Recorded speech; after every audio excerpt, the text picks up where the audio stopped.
Hello, friends. Let's read a book. The Tree That Would Not Die by Ellen Levine, illustrated by Ted Rand. I do remember this one making me a little bit sad. I'm going to turn these lights off. I don't think I need them. So don't read this if you're feeling sad already. It might kind of enhance that. The Tree That Would Not Die.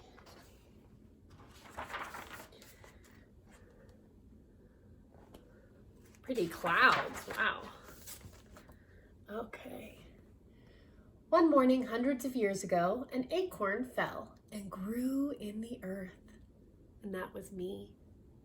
And I grew. And as I grew, I saw farther and farther across the land. When I was 11 and giving shade, I had a good friend, a buffalo calf, who nibbled grass nearby. When he'd rub against my trunk, Blue Jay, higher up in my branches, complained about the shaking. "He's just using you to scratch an itch." But I knew Calf was also saying hello. When the buffalo ran, their hooves pounded the earth and kicked up dust for miles around.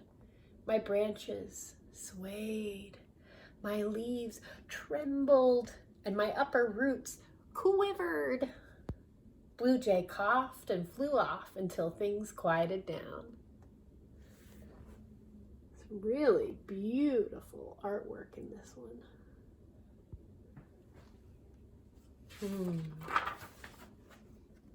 And I grew. Soon I was so big, the first people chose me as a meeting place. Comanche, Tegas, Lipan, Apache, Tonkawa. They fought many a war among themselves, but when they sat by me, they laid their weapons down. First people gathered my acorns and leaves and made sweet teas from them. "Come home safely from the hunt," said the young woman as the young men sipped my tea.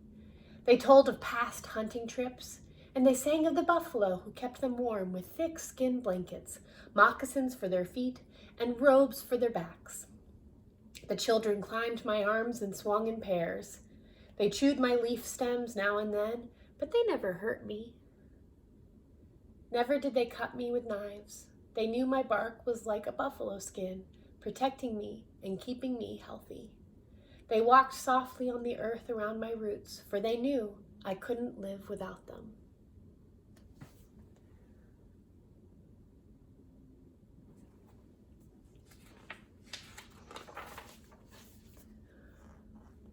And I grew. One morning, a loud clanging echoed over the hills and woke me earlier than usual. Soldiers with swords that banged against their armor. When their swords were still, I could hear the music of their Spanish words. After a time, more Spaniards came and built churches and settlements. Tejas, they named the land, the first people's word for friendly people. I didn't know that. Tejas. I guess that was the name of the tribe too. I pronounced it wrong. Tejas, friendly people. And still, I grew. One steamy day, 4 first people sat under my canopy. They waited for a man named Stephen Austin. I myself cannot say if he came, for it was a hot afternoon and I dozed off. I do know that ever since that day, I have been called Treaty Oak, for it said the first people and Austin made peace beneath my tent. I was made a boundary, I'm told. West of me, the first people lived. To the east, Austin's people. Interesting.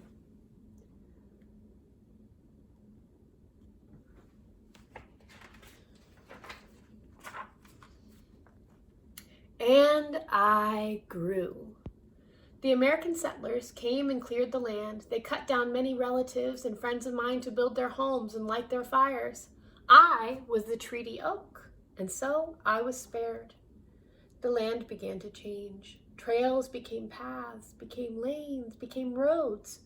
Farmlands were cleared and crops were planted. There was a woman who had 9 children. She was always washing clothes. That sounds about right. Smoking meats, putting up fruits and vegetables. Once a week she'd visit, sit in my shade a while, and smoke her pipe. And the Tin Man stopped by whenever he passed through. He traded pots and pans, sharpened knives and scissors. As good as a newspaper was he, told what was happening in every town.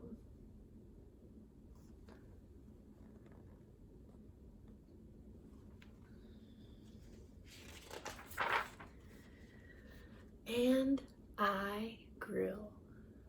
I was very large when I got word that Sam Houston and his soldiers had defeated the Mexican army. They captured General Santa Anna while Sam Houston lay wounded under a relative of mine. Tejas became a separate country. 5 men rode up one day and rested their horses near me.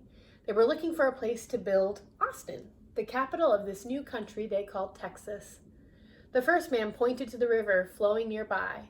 The second stretched out in a field of bluebonnets. The surrounding hills are like soldiers guarding the town. And the third, "Perfect!" cried the fourth. And the fifth agreed. So the government came here to Austin. Government offices were built and rooms were filled with important reports and important letters and important orders. Archives, they were called.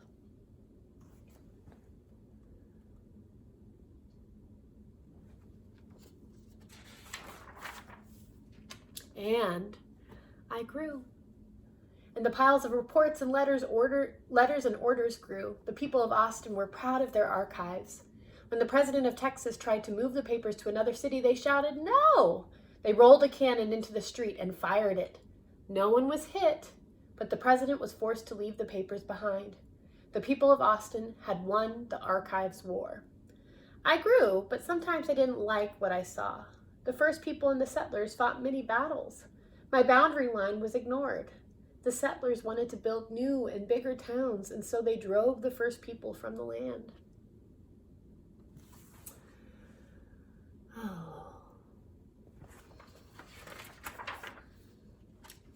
As I grew, Texas grew too. It became part of the United States. The Lone Star State, we were called, and the capital stayed right here in Austin. Some settlers had brought slaves with them, people owning people. How can that be? I wondered. Then slave owners in Austin drove out the Mexican Americans. Too friendly with slaves, they said. Makes the slaves want freedom. One moonlit night, a young black boy and his Mexican American friend hid high up in me. A group of white men searched for them. I told Owl, perched on one of my arms, to be silent. The men rode past, and the boys escaped. Told you this one was intense. Still, I grew. Tall enough to watch the cowboys ride and rope amidst a sea of cattle flowing towards Kansas. Then the railroads came, roads paved over the grass, and more trees were cut. I grew, but telephone poles grew too. Houses pressed around me and buildings grew taller than I. Everybody was very busy. The owners on whose land I stood talked of cutting me down to make room for a building. For the first time, I was afraid. Then something changed. People lost their jobs and wandered past at all hours. I had visitors who slept under me every night. The Depression, or the bad times, they called it. Once again, there was talk of selling me or cutting me down.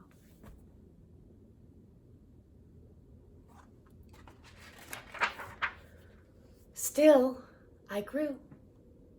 But for how long, I wondered? I think it was the children who saved me. They sent pennies and nickels for the city to buy me. And the city made a park around me. There were picnics and weddings, games and get-togethers, all in my park. I grew bigger, but the land around me grew smaller. Buildings hid the sky. At least I was safe, I thought. Look how beautiful. Oh, I love oak trees, majestic. Then, late one night, a stranger parked his car across the street. He crept into the park and poured a liquid in a circle by my side. At first it felt cool, and I shuddered. Later, it burned.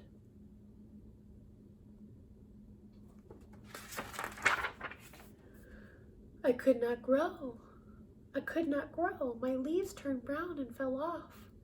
The foresters and scientists were called in. They cleaned the soil around my roots. I was too sick to make food, so they tried to feed me. I lost so many leaves I burned in the sun. They shielded me and sprayed me with cool mist of water. I, who had shaded so many, could not shade myself. They cut my dead limbs away. I am smaller now. The man was caught and punished, but he would not say why he had poisoned me. Will I grow again? I do not know.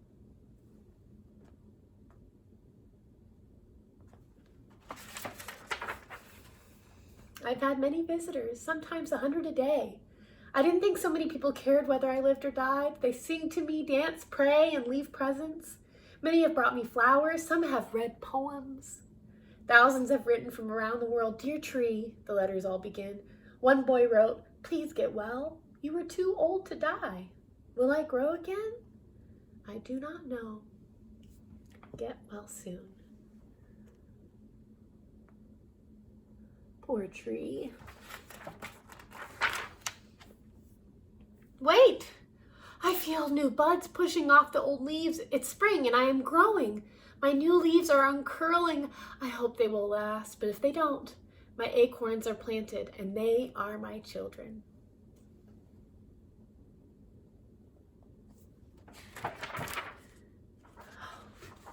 The end. About the treaty oak. For more than 400 years, a mighty live oak tree known as the treaty oak offered shade to the people of Austin, Texas. It stood more than 3 stories high with a crown of leaves that covered 1/4 of an acre. Legend has it that Stephen Austin signed a peace treaty with leaders of native tribes under its spreading boughs. Although historians have found no evidence that the meeting actually took place, the legend persists. Treaty oak had survived floods, tornadoes, hailstorms, drought, bugs, and developers until March 1989. That's the year and the month I was born. When late at night, someone poured a powerful tree poison around one side of the tree. Months later, a passerby called the Austin City Forester to say the tree looked sick. That's when the poisoning was discovered. Over $100,000 was donated to help save the tree. Scientists were brought from all over the country for the rescue efforts. They cleaned the roots and erected sunscreens. Thousands of people from all around the world wrote to the tree, visited, and prayed for its survival. Think of it, said John Gidratis, the Austin City Forester. All these people praying for a member of the vegetable family. A little over a year after the poisoning, a man was convicted of the crime and sentenced to 9 years in prison and a $1,000 fine. In the spring of 1991, almost 2/3 of treaty oak had to be cut down. 4 years later, however, standing with 2 braces, the remaining canopy still offers shade for those lucky enough to visit the tree. Treaty oak's acorns and cutting have begun to put down their own roots. And through the efforts of dedicated scientists, Treaty oak has been cloned. That is, its very tissue has been cultured and transformed so that identical copies of the tree can be planted. They will grow to shade the landscape across the southern states and California. One person tried to destroy treaty oak. Others have helped to make it immortal. Immortal means live forever. This story is a hard one for me. It always makes me sad. The Tree That Would Not Die by Ellen Levine, illustrated by Ted Rand.